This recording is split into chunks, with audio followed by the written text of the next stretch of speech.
YouTube. Today I am working on a wallpaper removal project, and I've already started just pulling off what I could by hand. And the reason that we couldn't repair it is we have a lot of shadows from pictures hanging on the walls for lots of years. We've tried to wash them up and they wouldn't come clean. And we have some parts where the seams are tearing apart. You can kind of see here on this wall a lot of shadowing in the seam that goes down here. And then one of the kids hit the wall here with a crayon and a scratch mark. So I've gone through here, pulled the border off. It didn't stick as well on the top paper because it's kind of a seagrass. And it's vinyl back, so it's not coming off real easy. I tried using my scunchie steamer, which is this. I've used it before, but it only holds about 8 ounces of water, giving you about 20 minutes of steam. I went and rented this machine at the local rental place, and it was $20 for a half a day. So they close in a couple hours, so I actually end up getting to keep it overnight at the half-day rate. So if you rent equipment like this, a lot of times you can rent it on Saturday because they're closed on Sunday and keep it till Monday.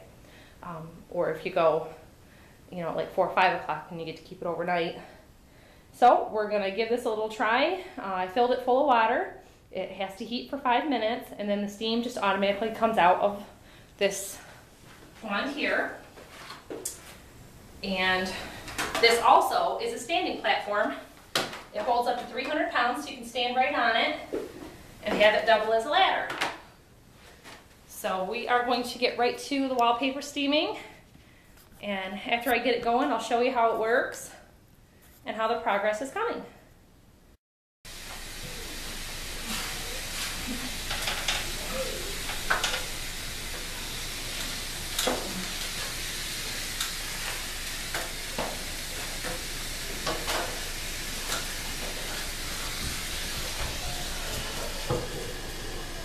Now,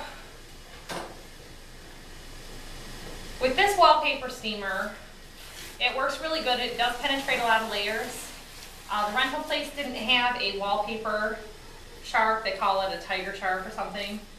And I have one, but I didn't have it with me. It puts little perforations through the wallpaper to help steam through the back.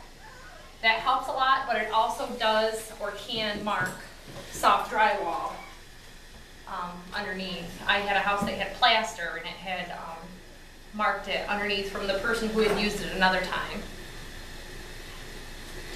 Maybe they just pushed too hard, I don't know, but when I painted it a different color after I bought the house, I had noticed it. So as you can see, this is a pretty big platform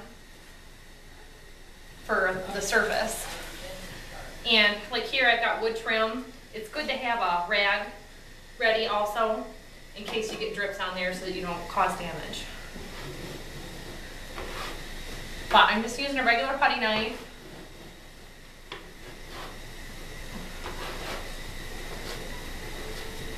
And when this comes up, it's almost like just paper towel.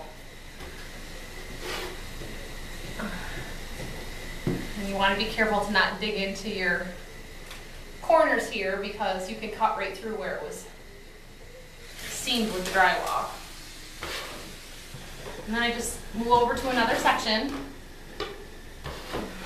and let that set. Sometimes it works pretty fast, sometimes it's a little slower. This wallpaper was done semi-professionally. It has this white coating that's called sizing. It's kind of like a primer for wallpaper so that it's easier to take the wallpaper off. And I think it also helps the person who's hanging the wallpaper so that they can readjust where they need to. Sometimes you have to go back over an area.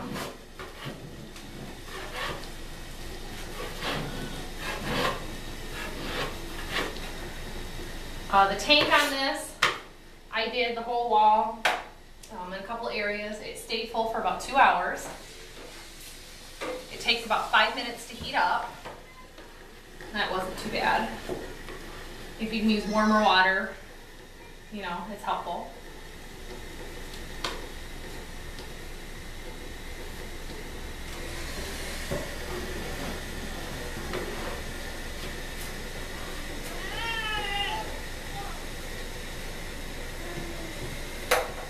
And I'm just throwing all this on the floor because it's just easier to clean up when you're done. It's too hard to try to work it. And this steam makes it hot in here.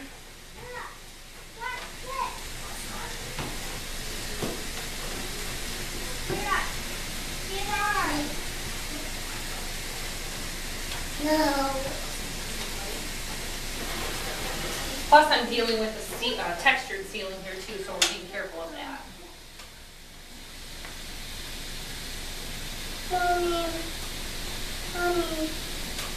So that's how it works.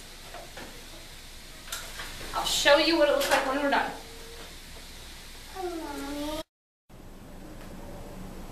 So here's another step of the process of removing the wallpaper. You can see where I have, maybe you can see, little patches. Some of the sizing, which is primer for wallpaper, comes off, and it's best to fill those in because otherwise you see little divots in the wall when you go to paint it. And if you do flat paint, it generally will show more. This is like a semi-gloss or a satin finish, and the primer's built into it, so it does help a lot with that. I've gone around the room and cut in the edges, or some people say do my edging. So there's that. I'm sorry to make you dizzy. This is my finished wall. And this is just kind of a dark brown, kind of a khaki kind of color. This is what we're using. It's the Behr Premium Plus Ultra. It's paint and primer in one. You see how there's the paint on top of the jar here, or the can? This is a 5-gallon pail, and it runs, I think this stuff was $140 for a 5-gallon pail. If you watch at Home Depot, they have oops paint. And what it is paint that they mixed up for somebody and they didn't pick it up, or they didn't like the color, so they ended up not purchasing it. They no longer will return paint, so you have to check your paint color before you leave the store. And if they can't fix it and adjust it, they clearance it out. So, oh yep, there's the sign. This was $15 for a 5-gallon pail. So I am a queen of using their oops paint in all of our places. I'm not fussing about the color. So I'll show you a little more what it looks like when we're done.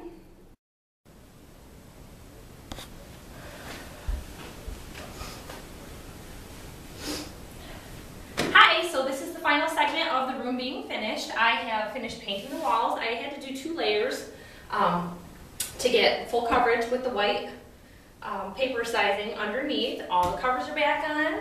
We washed all of the trim, all the wood. All the edging had to be done a second time. I patched any cracks in the ceiling. We had some cracks here. This is an unheated room, so you get that from time to time.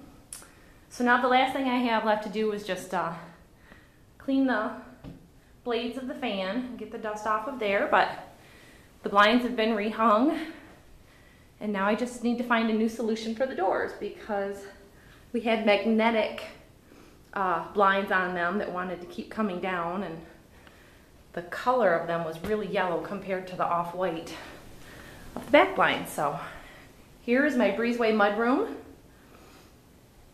If you were wondering, this was a built-in ironing board. So if there ever were heat out here, this could become the laundry closet, or you could wire it with a washer and dryer. But it's a nice catch-all for the family, and it has made a huge improvement. So my next project will be cleaning the carpets and the fan.